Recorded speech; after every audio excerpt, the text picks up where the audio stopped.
Hello and welcome back to Much Ado About Rugby, the rugby podcast where we chat about everything rugby.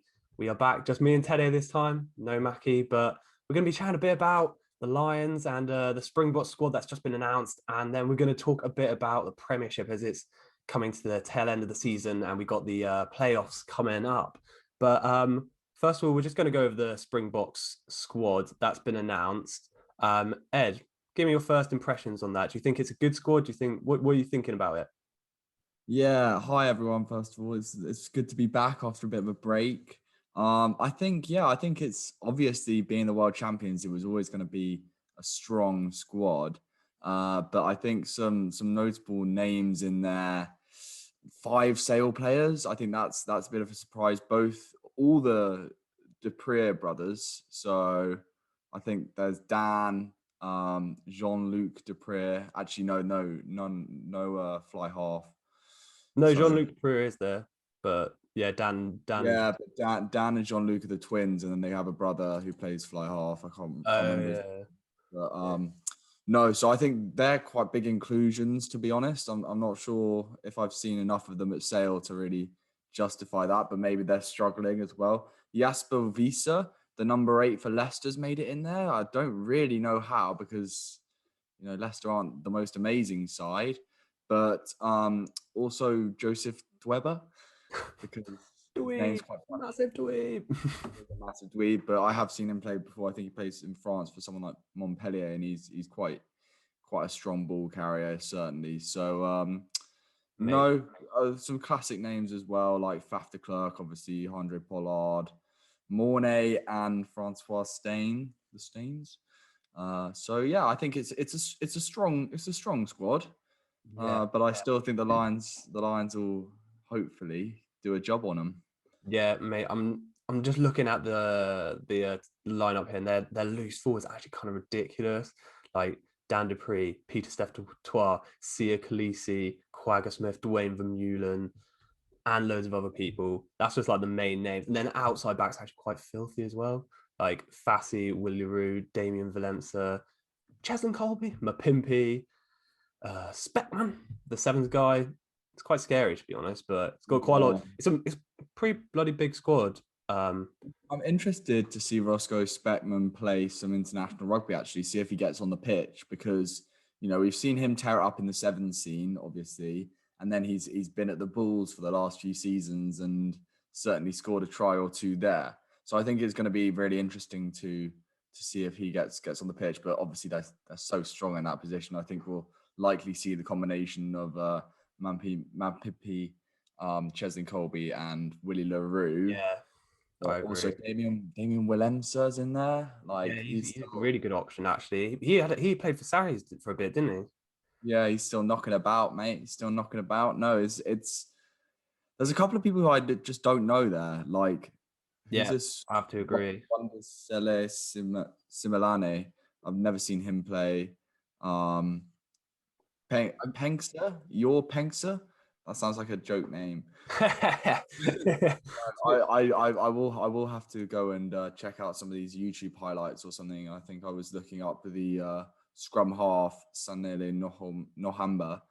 He's Hmm. also a little pocket rocket, I think, who's pretty small but pretty quick. So Yeah, it's good to see Reinark in there as well. He's a big class, and man, their squad's actually quite. I just don't know. I don't get how they have so many good players. Like it's just kind of weird. Like you don't hear about like their a lot of their like we don't watch South African rugby now really at all. Like I don't.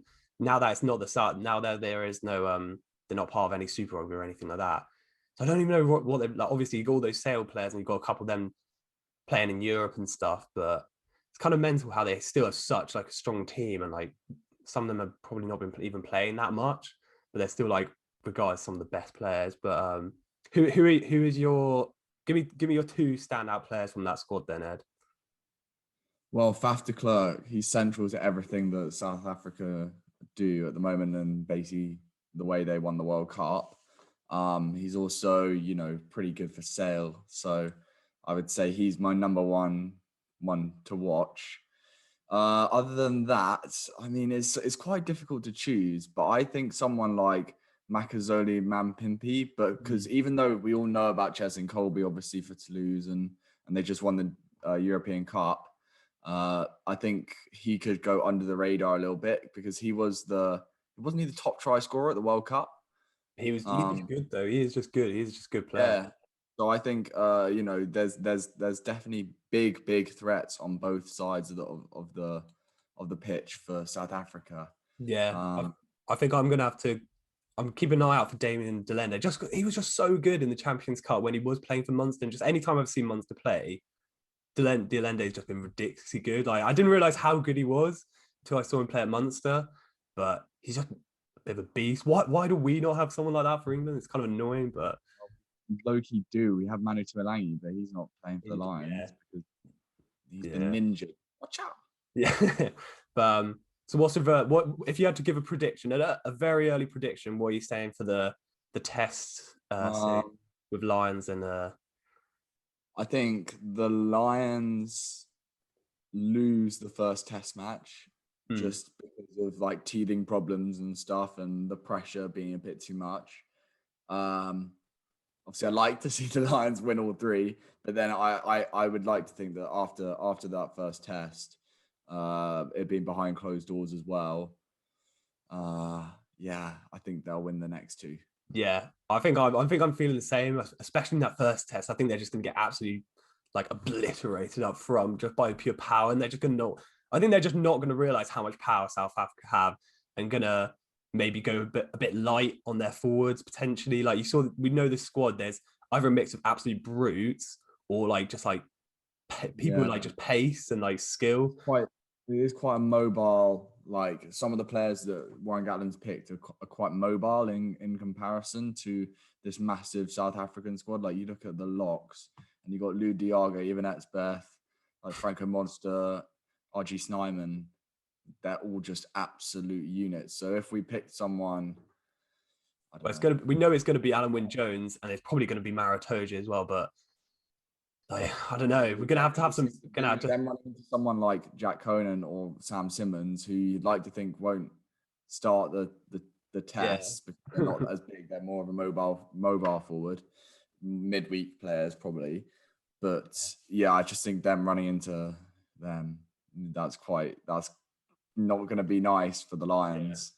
Yeah. I think 100%. I think we're probably going to lose the first one. Then we got get back, rebuild, then come back and destroy them. And But anyway, moving on. Premiership coming to the tail end of the season, as we said earlier. I think we pretty much have the top four secured. I think they are secured now because Quins are fourth and they've secured a spot. So top four we have from this current recording, we have Bristol at first, Sale at second, Exeter at third, and Quins at fourth, which is amazing for both me and you as we both support Quins. But yeah, that means that if it stays the current standings, Bristol will be playing Quins in the semis and Sale will be playing Exeter, which I'm pretty happy about because I think Bristol play a lot like Quins in like they're very attacking, free-flowing team, which is where I think if maybe we came up against Sale, like I know we just played Sale like the weekend, but it was a very like weak side. I just think they're just a different style player, like a bit harder to break down. Whereas I feel if we got Quins on the good day, we can just out attack Bristol. Like no matter how many points they score against us, we can score more. But so what do you think? Who do you think is going to get through those playoffs and get into the final, and who's going to win? Yeah. Firstly, I'd just like to say based on Friday night's result, which was Sale 45, Harlequins 12. I don't think you can really gain much from it. I mean, we didn't. I'm just looking at the team that we played now. We didn't have a few players, not to mention, Marcus Smith and Danny Kerr, but they are kind of integral. But I think that does maybe expose Quins a little bit, that they're maybe weak when they have a couple of injuries. So let's say Marcus Smith does go off with a niggle or something in the first few minutes of the semi-final, then who comes in and replaces him? I mean, we got James Lang, Brett Heron. I mean, not nearly as good. But yeah, I think personally, Harlequins versus Bristol would be a really interesting game because we saw the last time that Bristol played against Quins. a really exciting match that went down to the wire that Quins probably should have won. I think Bristol just They nicked just it. pipped it at the end, yeah. Yeah, so I think that was with yellow cards as well. So if Quins keep their discipline and still just play the rugby that we know they can and have been playing, then I think, it's basically. I don't want to like oversell Quinn, but I think they're certainly more dangerous than people think. Yeah, I think Quins. What I love about Quins this season is their attack is actually just relentless. It is so good. It's way too good. Like, even when they've had so many games where they've been like one man down and they're still creating so many gaps, scoring so many tries. It's actually kind of stupid. Like, and I just don't know how like they do it. Like, obviously, as you said, Marcus Smith, Danny Kerr just pulling strings. Like Joe Marchant actually as well. I think he's been really good, Yeah. especially towards this like latter end of the season. He's been like really, really good. And obviously Don Brown as well. Like it's just actually just a dank team. But yeah, as you say, I think if we can keep discipline in defence, then I think we can beat Bristol, beat whoever's next, and win the whole thing. But I think like Sale are gonna lose to Exeter shortly. Like you never discount Exeter, yeah, and they, they just look very, very good yeah, still. Scoring that record amount of tries 17, against yeah, bloody Newcastle, hell. wasn't it? 6 points or something. Yeah, That is just outrageous. That is stupid amount of tries. yeah, And yeah, I just think Exeter. I want to say they're probably most likely to win them and Bristol, but I think Quins could do a number on Bristol. So Quins won't be Exeter though. I don't think Who in the who do you final. think has the best attack in the Premiership? Because obviously Quinn's attack is ridiculous, but Exeter having scoring that many tries, like, do you think Quins would have done that much on London Irish or Newcastle? I can't remember. Newcastle, was it? Yeah, Newcastle. Oh, mate, I struggle with it because I think Exeter kind of make a really good break or decent play, and then they get to the line and then they just kind of barrel it over at the end, which makes it into a boring try. Um, if you see what I mean, like no one wants to see a dang break and then pick and go unless it's for the Lions. I wouldn't mind if they did it, Yeah, did it yeah. for the Lions. And maybe it's because I don't support Exeter that I can't appreciate a pick and go try. But I just think, yeah, like we say, Quins play the most running rugby probably at the moment. They have so much danger outside that it's just danger all over the park, man. You got Tyrone Green now filling at fullback now, but Mike Brown's been a dweeb. He's been a really good signing this season, I think. Like, we like kind of rinsed Simmer a bit when he was like Tyrone Green signing. We're like, who the hell is this guy? But he's actually like he's just small, but he's actually just quite good. It's really weird. And Yeah, he's got a really good handoff as well. I think hmm, he's so good. But honestly, I think that Bristol probably have the best attack. really, I think like Malins and hmm, Randrandra, they're yeah, just outrageous. That kid's a freak. yeah. That guy is a freak of nature. He's so good at rugby. So who final verdict? Who's winning the Premiership this season? Give me a one, two, Ex- three, four. Exeter. X to one. Who against who in the final? Exeter beat Bristol in the final. Yeah, Sale lose badly to Exeter. yeah, Like it's probably like a 40 to 20 game. And yeah, then Quins versus Bristol is really, really close and like nip and tuck and loads of tries, hopefully. yeah. We'll just have to see. Well, I'm Speaking of going for Quins all the way to the final and winning it. I actually am. I actually think Quins can do it. really, I've been watching a lot of the Quins games recently. I actually think they can do it. I actually believe. dank. Speaking of dank, there was a game yesterday which wasn't dank. Gloucester versus Bath, 0-0. Mate, 0-0. How what often does rugby's all that happen about. in rugby? Huh? What rugby's all about. There's nil games. Yeah, man. We also had like a very high scoring game. Wasps beat London Irish 39-36. And then probably the most controversial game of the week was the Bristol versus Leicester game, where Mal and I just watched the highlights just before starting to record, because I saw a post on Facebook from in a Harlequins forum saying cheating Bristol, cheating Bristol, cheating Bristol. I couldn't quite work out exactly what was happening, but something was to do with like, I can't even explain it, like scrums and injuries and Yeah, I think like he got like sent off. He was meant to get like a yellow card or something, but then he was actually injured before he got the card. I don't even know. So they had to. So technically, they were meant to have a player down, but then I'm not even sure. Either way, Bristol came away with the win, didn't they? Leicester are on the up. I'm not even joking. They actually are on the up with Steve Borthwick. He's actually doing bits. Like I know we said that about Northampton like a year ago or something now, and it's kind of been proven. I mean, they were decent this season, but Leicester actually like playing good rugby. It seems like their squad hasn't changed. There's like just midway through season, Steve Borthwick comes in. He's actually just like turned it around a bit. It's like I don't know, George Ford's playing well, pulling the strings. Like they got a lot of great players, like who like they just have a decent squad and they're playing well together, which is good to see. But yeah, I they are think in sixth place. They are in six. sixth place. Mate, yeah, Yeah, I which think last season they were literally like bottom of the table, like with Worcester. It's kind of mental. But like, where's yeah, Bath? Bath were literally like knocking about the top this time yeah, last where year, are Bath?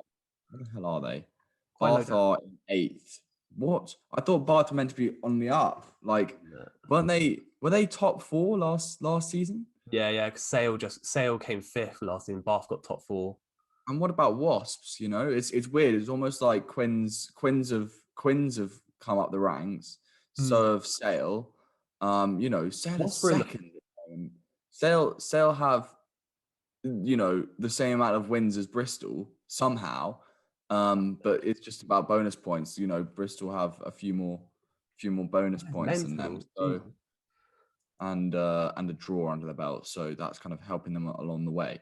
But Yeah. you know, it's actually crazy to think like Sale without Manu Tuolangi as well have managed to climb their way all the way above Exeter and Harlequins. Even though I don't know how you see them. I don't see them as a particularly amazing side. I've never known. Yeah, I have to agree with you there. I think like they just seem a bit standard, like just like get the work done, like nothing. Obviously, they're doing something right. They're getting all the way to second and joint on points with joint wins with Bristol. But should we move on to talk about who are predictions for the Prem Player of the season? This is a bit of a fun one. I've got three names who I want to put forward, and those three are Danny Kerr, Marcus Smith, and Sam Simmons. That's weird because they were exactly the three people I was going to Mate, they say. are literally you can't They are ignore actually, you can't ignore those three. Danny Kerr yeah. has been outrageous this season. He's got like 9 tries or something. That's ridiculous. I don't know when the last time like he scored so many tries. It's kind of weird. He's coming to the end of his career. Like he's moving. He's even doing like punditry and like commentary now, but he's still like playing, and he's one of the best players of the season, which is mental. Like he's like at such a weird part of his career, but it's so good to obviously see he's playing so well, especially for Quins. Mark And Smith. he must have been up there for Lions contention as well. Like, you couldn't I think ignore his yeah. form. I still wish he would have gone. Like I would pick Danny Kerr over what's his name, Ali Price, to be honest. I think we all know Ali Price just got in there because Gregor Townsend is, and they have that Scottish like link. Like it's like Ali Price, is he that good though? But yeah, Mark He Smith is has been quite good. absolutely I do rate him, but no, I mean he's a Lion now, so you know I'm not going to complain about him. yeah. The Marcus Smith just been absolutely tearing it up. He's got so many more points than I don't even know who's second in that thing, but he's just been absolutely killing it.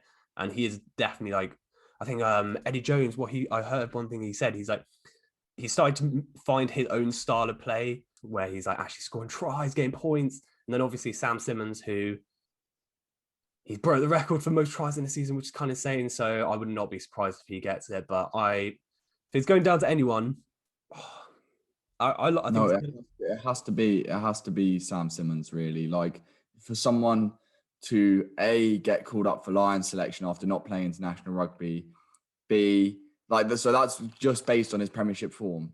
yeah, And so that means like that doesn't happen. That doesn't happen. Like, if Marcus Smith was as good as Sam Simmons, then he would be going on a Lions tour. And if Danny Kerr, this is the same thing. But Sam Simmons has been that good in the Premiership alone and hasn't been able to prove himself on an international stage. So therefore, it's got to go to Simmons. But some honourable mentions as well. I think obviously we've said Marcus Smith and Danny Kerr. Tomo Flatty, he's made the most meters in the league by about 80 or so. He's done really well. We've got the likes of Semi Randrandra, who's carried Bristol, really good. You got Will Evans, who's on nearly double the amount of turnovers as anyone else in the Premiership this season, doing a bit of a Jack Willis, but not to the same extent. And he's been injured for the last couple of games. So think about that. He's got 29. The next person's Tommy Raphael with 17. That's crazy for me. Yeah. Somehow Lewis Ludlow just tops the tackle charts every year, and he's leading it by about 60 tackles again. Bloody hell.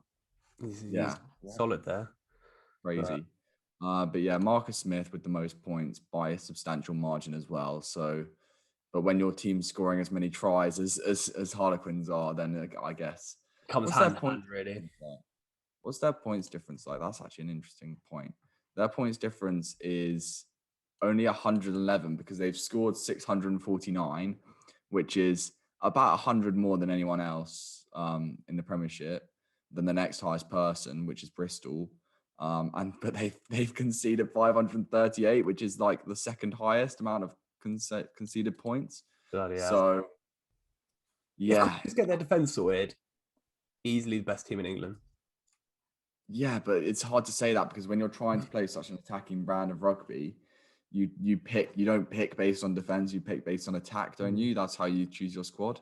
Yeah. Or get players in. I don't think we bought Tyrone Green for defensive reasons. Yeah. I also think with Mike Brown at the back, it probably shores up the high ball situation. We got Nick David coming in next year as well. That's like a solid signing. Like we know, like he's one of Worcester's best players. Like he was tearing up a bit at the beginning of the season, and I think he'll be a really good option to have there, whether he starts or not. You never know, but he's still really young. He's like our age, and he's or maybe a year above or something. So he's definitely got a lot of room to grow. And he's in that. We need him. We have Nathan Earl, and he could be just a player for the future because he was England age group. So with these England age group people, you never know. They can either go one way or the other. I feel they either become like a bang average player, or they like really like just continue that trajectory up to the top, and eventually. Has he not been playing that much recently? To be fair, I don't know if he's been playing because he's I don't know, his stats have kind of dropped off. At the start of the season, he was actually tearing it up, wasn't he? And just looking at his stats now, I mean, he's not that high on any of these lists that I'm seeing. So he's a solid player. So I'm happy for the signing. I will tell you an interesting fact actually about, I heard it on another rugby podcast, the Rugby Uni Weekly one. Apparently Ted Hill runs when they do like sprint tests, see how fast they can run in like a really short, I can't remember how far. Yeah, Ted Hill apparently can run at 10 meters per second, which is ridiculous. No. If you think about if you could do that for a whole 100 meters, that's a 10-second 100 meters. But obviously he's not doing that whole way. But apparently he's just rapid. Apparently he's a mutant. That's crazy quick. That's like surely not. Apparently he's the quickest player at Worcester. No, that's a lie. That's That's come from Chris Ashton, who's at Worcester. Chris Ashton is actually hilarious. He's at Worcester. Yeah, Chris Ashton. Yeah, he's actually hilarious. He just moves away from Quins. Then Quins do dank. Like he was at Sale as well before they were doing dank. He just play. Chris Ashton pay out just for so many people now. Don't know why he just doesn't retire, but he's not playing, is he? He played one game. He played one game for Worcester and got a red card. Wait, how did you get the red card? Probably like stepping on someone's face or doing a tackle. I can't remember. Quite jokes though, but yeah. I think that pretty much wraps it up. To be honest, I think covered all there is. There's not a load of rugby stuff going on at the moment. It's just like the tail end of the season. So then obviously as the season ends, like we've had the Champions Cup end, like we've got all these like other things.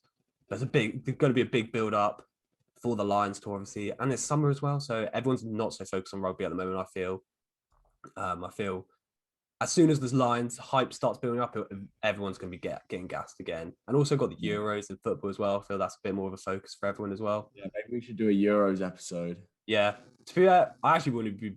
I actually would be down for that. Like, wouldn't be that bad at all. It'd be quite fun. We'll give our expert football opinion on the football happening on a rugby podcast. Yeah, nice. Much to do about football. But yeah, thanks very much for listening or watching, everyone. And we will see you in the next episode.